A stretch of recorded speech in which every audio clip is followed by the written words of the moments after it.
Right now, the scientists of the FDA are working around the clock to review the two vaccines submitted by Pfizer and Moderna. It's a process that's critical to ensuring the safety of these vaccines, but also very much so the confidence of the American public. Dr. Frank Lee George is here now with a look at what is happening behind the scenes. Frank. Yeah, Devin, I think it's really important for everyone to understand how detailed this process really is.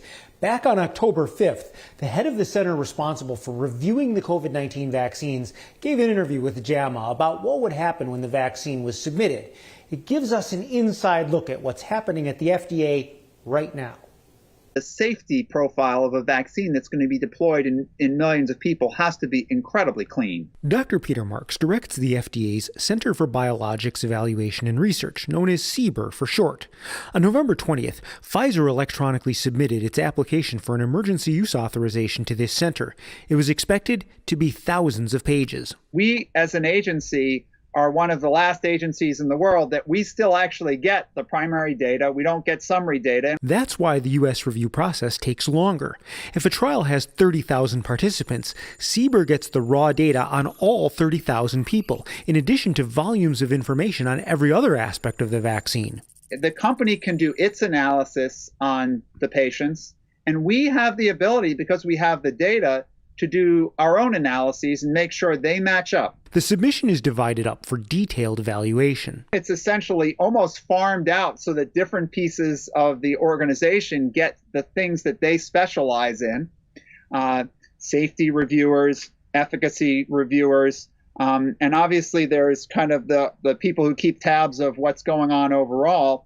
And all the reviews get written in these different disciplines. Those reviews are then shared with the other specialties, and a meeting is held to discuss the vaccine. Safety is what keeps me up at night. The American public has put their trust in us that we're going to make sure that this vaccine, whatever comes through us, is going to be a quality vaccine that's safe and effective. And the devotion I've seen to making sure that's what happens, I think has helped us all kind of keep our hands over our ears to the noise that's coming in from all sides, and keep our eyes on the prize, which is that we need to make sure that we do our job really well here.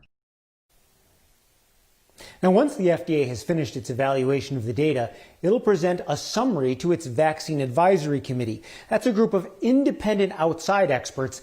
That meeting will take place on December 10th. Now, the Advisory Committee will then vote and make a recommendation to the FDA to grant the emergency use authorization or not.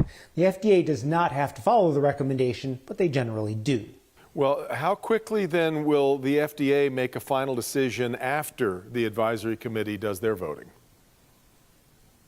Well, that hasn't been announced, but if the FDA and the committee are in agreement, I would expect it to happen quickly. Yeah. Obviously, everyone understands that time is of the essence in this particular circumstance. Well, it sure is. All right, Doc.